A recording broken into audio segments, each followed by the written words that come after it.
Amrish, thank you for having that question on me. When we talk about the automation in supply chain, what we are talking about is not on the how to. Right now, it's a reactive. What automation does is we understand what kind of psychology and ecosystem has to be put on the automation. It gives us signating on that part. So I'll give you a simple three different kind of what automation can help us to get the customer satisfaction, including the planning, which will help any business when to do that. The first is what automation can give is a real visibility on whatever is happening out.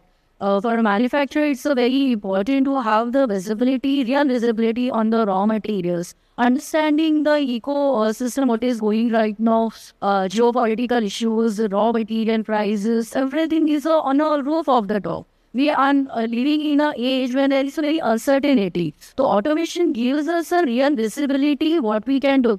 What we can do on that, we can trigger the three, if one particular customer is ordering 3 consecutive weeks on the same thing.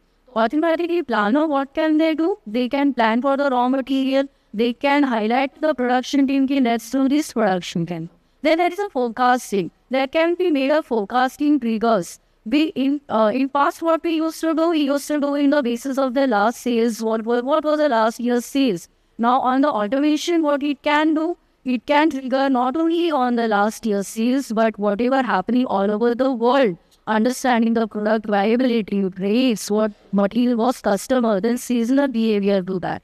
That's how the automation will give a real visibility then on the part of the forecasting. Then it is called as a scenario planning thinking. What is a scenario planning thinking?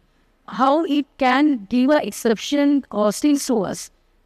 Scenario, if someone knows about it, the scenarios that a simulation happens, what if the vendor shutdowns is a company and we don't have a raw material to? What if the freight charges goes up? We had a COVID situation, the freight went over the roof out when we didn't have any control over that. This will give an analyzation and that can make a owner of that company or any supply chain decision maker to take a decision very on a data driven, not on a person driven or on the last basis. It is automated, which will give 100%. That's why how the automation will create and I think so people will think automation will take jobs of people, but that's not what it is. It will help people, to help the employees to have a more, instead of doing a day-to-day job, which has to be entered multiple times, they will be able to get on the strategic thinking, the customer satisfaction. Everything will happen automatically. This automation will lead to the fast taking decision to the businessman and the margins of profitability will increase. That's what my take is on automation.